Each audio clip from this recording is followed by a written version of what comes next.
গুৱাহাটীত বেডমিণ্টন ৰেকেটৰ বৃহৎ যুদ্ধ ৰাষ্ট্ৰীয় চেম্পিয়নশ্বিপত উজাৰি দিছে দেশৰ চাপলাৰে ৩২খন ৰাজ্যৰ ৫০০ খেলুৱৈৰ সমাৱেশ। গুৱাহাটীৰ নেহেৰু ষ্টেডিয়ামৰ দেশভক্ত তৰুণ ফুকন ইনডোৰ ষ্টেডিয়ামত পূৰ্ণগতিত চলি আছে ৭৬ সংখ্যক ৰাজ্যিক আৰু ৮৫ সংখ্যক জুনিয়ৰ ৰাষ্ট্ৰীয় বেডমিণ্টন চেম্পিয়নশ্বিপ। ১৮ ডিচেম্বৰৰ পৰা আৰম্ভ হোৱা এই চেম্পিয়নশ্বিপৰ সামৰণি পৰিব ২৪ ডিচেম্বৰ দেওবাৰে। ৩২খন ৰাজ্য আৰু ৭খন PSO সংযোগ কৰি মুঠ ৩৯টা দলে অংশগ্ৰহণ কৰা এই চেম্পিয়নশ্বিপত প্ৰায় ৫০০ খেলুৱৈৰ সমাৱেশ ঘটিছে। ১৮ আৰু ১৯ ডিচেম্বৰত ইতিমধ্যে দলীয় ইভেণ্ট সম্পন্ন হোৱাৰ লগতে ছিংগলছ ইভেণ্টসমূহ আৰম্ভ হৈছে ২০ ডিচেম্বৰ বুধবাৰৰ পৰা।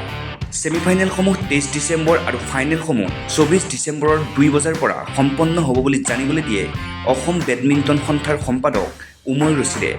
ছিনিয়ৰ নেশ্যনেল যিখন বেডমিণ্টন চেম্পিয়নশ্বিপ বৰ্তমান গুৱাহাটীত ইতিমধ্যে যোৱা ১৮ তাৰিখে আৰম্ভ হৈছে।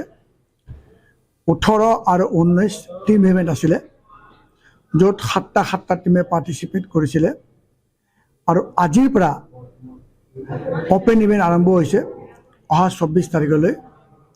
ইয়াত ৫০০ৰো অধিক খেলুৱৈয়ে ভাৰতবৰ্ষৰ পাৰ্টিচিপেট কৰিছে। ৩২খন ৰাজ্য, ৭টা PSU, টোটেল মিলাই 39 টিমে পাৰ্টিচিপেট কৰিছে। আৰু অহা শনিবাৰে ২৩ তাৰিখে ২ বজাৰ পৰা ছেমিফাইনেল আৰম্ভ হ'ব আৰু নেক্সট ডে ৰবিবাৰে ২৪ তাৰিখে ২ বজাৰ পৰা ফাইনেল মেচসমূহ আৰম্ভ হ'ব। ২০ ডিচেম্বৰ বুধবাৰে অনুষ্ঠিত চেম্পিয়নশ্বিপৰ শুভ আৰম্ভণি অনুষ্ঠানত উপস্থিত থাকে ৰাজ্যৰ ক্ৰীড়ামন্ত্ৰী নন্দিতা গাৰুছা, ভাৰতীয় বেডমিণ্টন ফেডাৰেশ্যনৰ সাধাৰণ সম্পাদক সঞ্জয় মিশ্ৰ, ভাৰতীয় বেডমিণ্টন সন্থাৰ উপসভাপতি শিখৰ চন্দ্ৰ বিশ্বাস, ৰাষ্ট্ৰীয় পৰ্যবেক্ষক KK শৰ্মাৰ লগতে ৪খন ৰাজ্যৰ সাধাৰণ সম্পাদক আৰু কেইবাগৰাকীও বিশিষ্ট ব্যক্তি।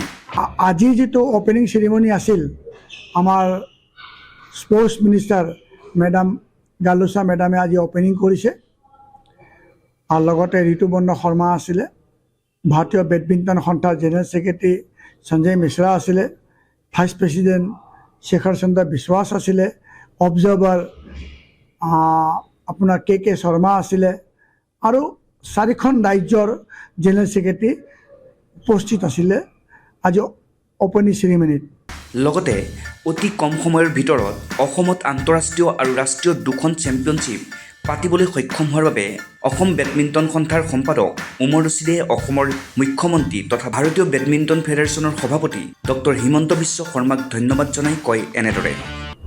অসম বেডমিণ্টন সন্থাৰ সভাপতি, ভাৰতীয় বেডমিণ্টন সন্থাৰ সভাপতি তথা অসমৰ মাননীয় মুখ্যমন্ত্ৰী ডক্টৰ হিমন্ত বিশ্ব শৰ্মা ডাঙৰীয়াক মই ধন্যবাদ জনাইছোঁ।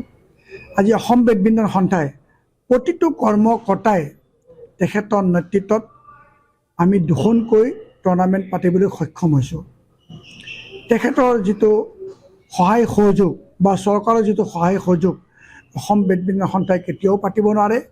আৰু বিশেষকৈ যিহেতু ভাৰতীয় বেডমিণ্টন সন্থাৰ সভাপতি, অসম বেডমিণ্টন সন্থাৰ সভাপতি, তেখেতৰ এই দুইখন টুৰ্ণামেণ্টে তেওঁৰ এইটো সপোন আছিল পতাৰ, ড্ৰিম প্ৰজেক্ট আছিল। এই ড্ৰিম প্ৰজেক্টটো অসম বেডমিণ্টন সন্থাই ইতিমধ্যে এখন সমাপ্ত কৰিলে। যোৱা 10 তাৰিখে ইণ্টাৰনেশ্যনেল ছুপাৰ 100 পোনপ্ৰথমভাৱে পাতিছে। ইয়াৰ আগতো আমি 2007 চনত ইণ্টাৰনেশ্যনেল পাতিছিলোঁ আমিন গাঁৱত।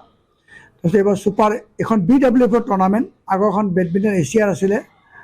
আৰু তাৰপিছত আমি এইবাৰ 5th টাইমৰ পঞ্চমবাৰৰ বাবে আমি ছিনিয়ৰ নেশ্যনেল বেডমিণ্টন চেম্পিয়নশ্বিপ গুৱাহাটীত অনুষ্ঠিত কৰিছোঁ। ক্ৰীড়াপ্ৰেমীৰ আশা অনাগত দিনত এনেধৰণৰ আন্তঃৰাষ্ট্ৰীয় আৰু ৰাষ্ট্ৰীয় চেম্পিয়নশ্বিপৰ আয়োজনৰ জৰিয়তে অসমৰ খেলুৱৈসকলৰ মনোবল বৃদ্ধি পাব।